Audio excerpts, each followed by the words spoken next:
The Fed15 podcast is presented by Serving Those Who Serve, a fiduciary, fee-based financial planning firm serving federal government employees and retirees all over the country. This podcast is for informational purposes only and is not intended to be taken as financial advice. All listeners should consult their personal advisors before taking any action. The opinions expressed by our hosts are their own and do not reflect the views, policies, or position of either Raymond James or Serving Those Who Serve. Welcome, everyone, to the Fed15 podcast presented by Serving Those Who Serve. Each week, we'll discuss the latest news and info that Feds need to know in 15 minutes-ish. I sometimes run over, or less. So whether you're a seasoned federal employee or just starting out in your career, Fed15's got you covered. So grab your coffee, your energy drink, green juice, whatever, kick back, and we will let you know what you need to know, but just might have missed. We're your host. I'm Dan Sipe, and I am joined by the incomparable Katelyn Murray. The incomparably chilly Katelyn Murray. Chilly? We are well into December, folks, and it is cold. Yes, but that means the holidays, Katelyn.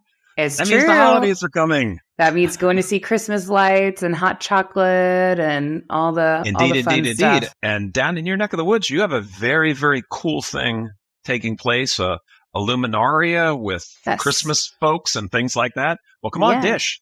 Yeah, it's cool. So the local, veteran listeners of the podcast will know that I do a lot of theater work in my community, and the independent theater that I work with is doing a luminaria trail where there's this really nice river walk that we have downtown that's going to be candlelit, and we will have characters from all of your favorite Christmas movies. So Elf, we also have like Uncle Eddie and Clark Griswold.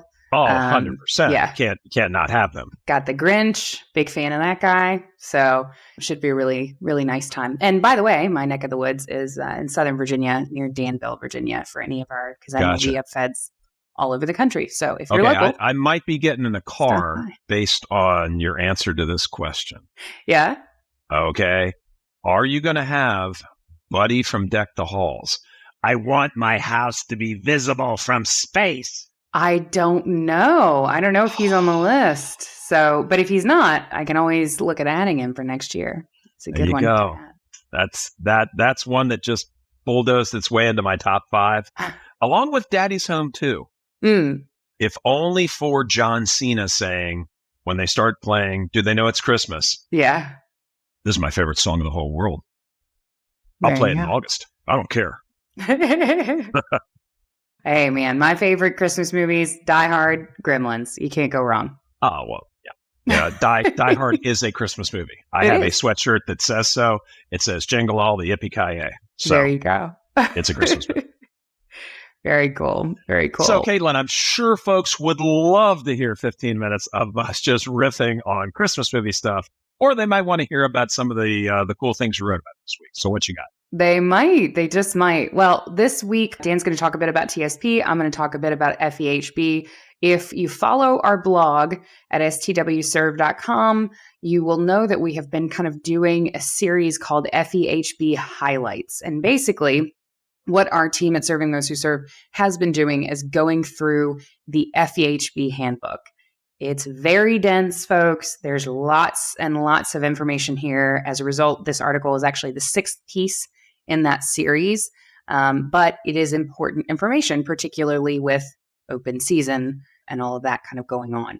Previous articles that we looked at, if you're curious, went over the FEHB participant responsibilities, tax implications of premium conversion, and different types of FEHB plans, and of course, lots more. The article that we wrote this week sort of goes over the rules of coordination of benefits. And it's really interesting that we published this article this week because I had a client meeting with one of our feds, and they were particularly curious about coordination of benefits. So the situation is, they're approaching Medicare age. They are going to be covered by FEHB in retirement. And the question was, how do these two pieces work together? Do I need to sign up for Medicare? Do I need to sign up for Medicare Part B? I already have health insurance. Do I really need a secondary plan? And those sorts of things. So when you are enrolled in an FEHB plan and another type of health insurance coverage, this could be TriCare if you're military. It could also be Medicare. The two health plans basically coordinate to figure out which plan is going to be your primary payer and which plan is going to be your secondary. Now, when you have medical claims that are submitted, they go through to the primary first. That's why it's called the primary. And then if there's a remaining amount that's due on that bill, then it goes through the secondary, and the secondary would pay the remainder. So really what you're looking at when we're talking coordination of benefits and dual coverage is you've kind of got two filters through which your medical expenses are kind of sent before you have to come out of pocket for any expenses. Now, with Medicare, very, very generally speaking, because there are all sorts of plans and all sorts of situations, but with Medicare, typically Medicare is going to be your primary post-retirement insurance, and FEHB is going to be your secondary. While you're still in service, it's going to be the opposite. FEHB is going to be your primary. What there are, the big blinking Christmas-like caveat in that is that there are situations where that may not necessarily be the case. But coordination of benefits, one sort of breadcrumb that I will kind of add on, this wasn't really in the article. This is where we get into the 15 minutes-ish. One little caveat that I will add is a couple weeks ago on the podcast, we covered how U.S. Post Office employees are being required to opt in for Medicare Part B as a stipulation of carrying their government health care insurance or health insurance into retirement. That is not yet the case. Yep. That is not yet the case for all feds under FEHB, but I wouldn't be surprised if it is the situation 5 years from now, 10 years from now. The trend seems to be moving in that direction. If you have TriCare, as well, you've got to sign up for Medicare Part B in order to carry that. So that's kind of the caveat. So coordination of benefits, dual coverage, it's a great thing. It means there's two filters for you before you have to reach into your pocket to pay any of those out-of-pocket expenses. But it is important to understand how the two plans coordinate. Gotcha. Now, great points. Great points. And so, Katelyn, I'm actually highlighting great article by one of our top planners, Jen Meyer. Writes a lot of great stuff, and she's got tax traps and withdrawal woes using your TSP in retirement. So be sure to read Jed's article. I'm going to hit some of the high points here. Some of the TSP tax traps. For example, no state tax is going to be withheld.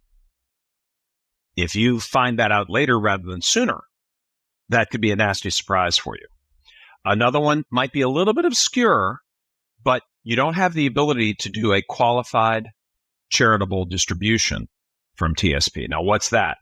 When you get to RMD age, if you don't want the income, you can direct it straight through to a charity.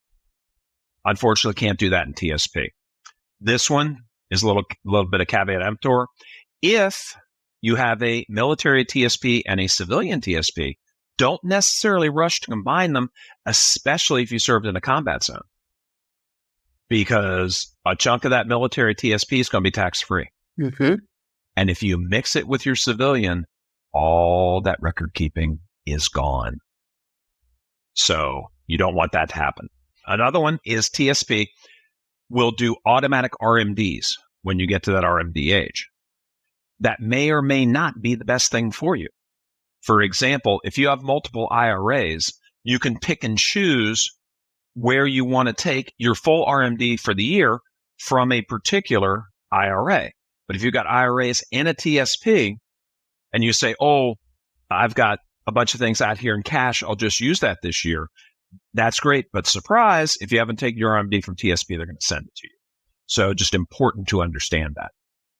And probably the biggest one of all is tax issue for heirs from spousal beneficiary TSP. So what's spousal beneficiary TSP? So we have a Fed who passes away. Let's say their spouse is not a Fed. Well, that Fed's going to have that spouse is going to have the opportunity to get a spousal beneficiary TSP. Super easy, super seamless, super simple. That's awesome.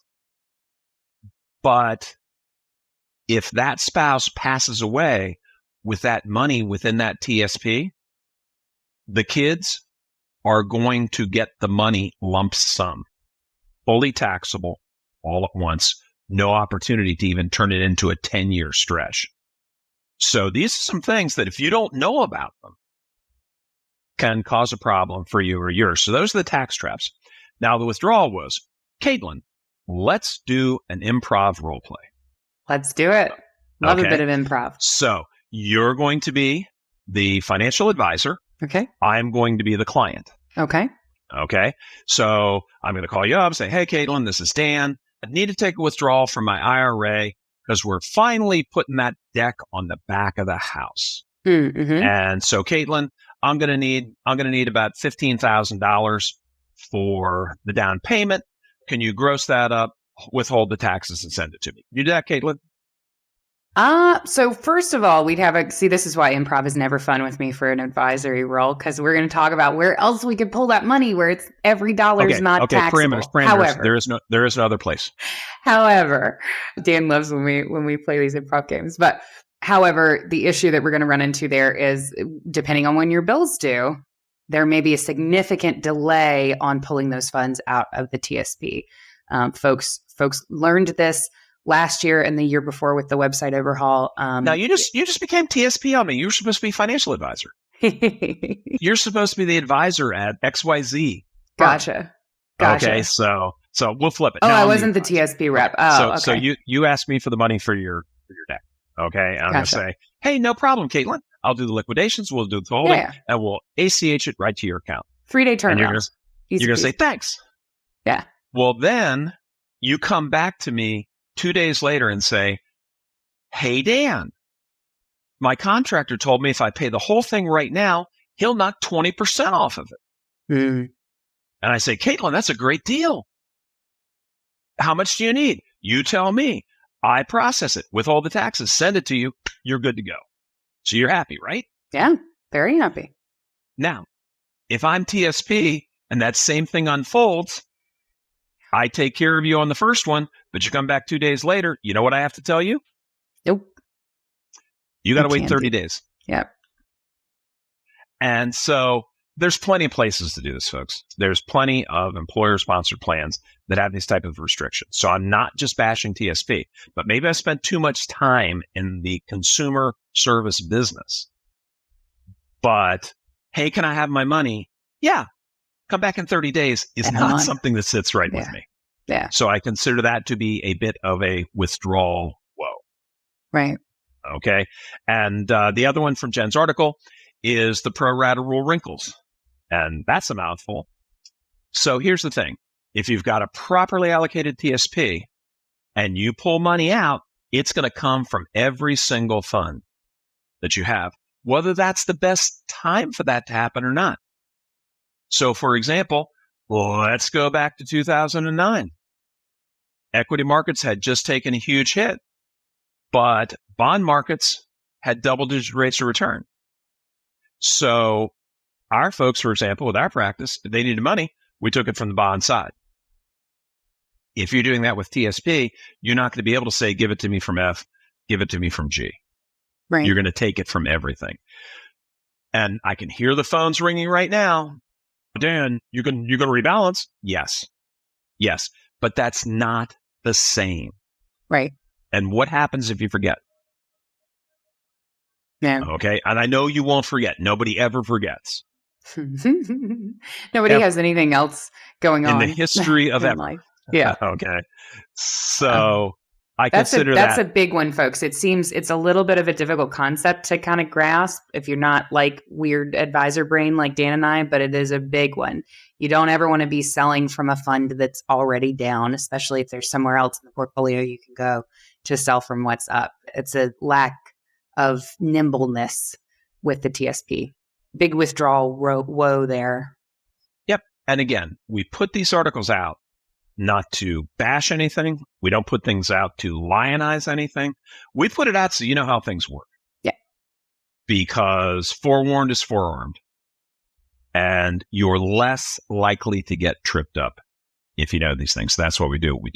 So, absolutely. Katelyn, that's what I got. Nice.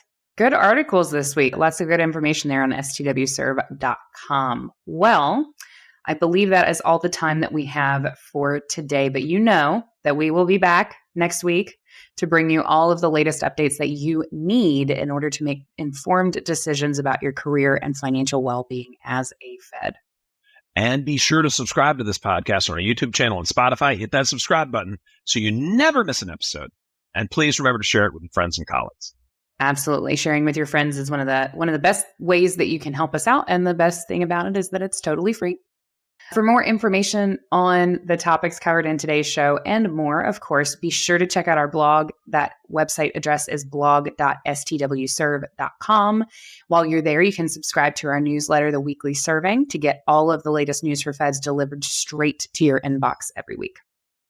And Katelyn, we want to make sure they don't forget our great slate of webinars every single month. A couple of ones that you should keep your eye out for would be financial planning on December 19th from 11 until 2. And then we go into our quiet period. Yes, we do take time to breathe. And then it will be tax planning for federal employees, which will happen on January 4th from 1 until 4. That's always a great way to kick off the year. Mm-hmm. Yeah, absolutely. Dan pitched the idea of a Christmas Day 3-hour webinar on federal benefits a couple of years back, but it just didn't go over well. Just didn't go anywhere. It just didn't go. I was willing to make that sacrifice because I'm a ho happy guy. Oh, I know. There's no better way you'd like to ring in Christmas for sure. Well, yes. Thanks, you guys, for listening to the Fed15. Thanks for joining us. Happy to bring all of the latest updates to you every week, and hopefully, maybe a couple laughs along the way. I am Katelyn Murray. And I'm Dan Sipe. And we will see you next week.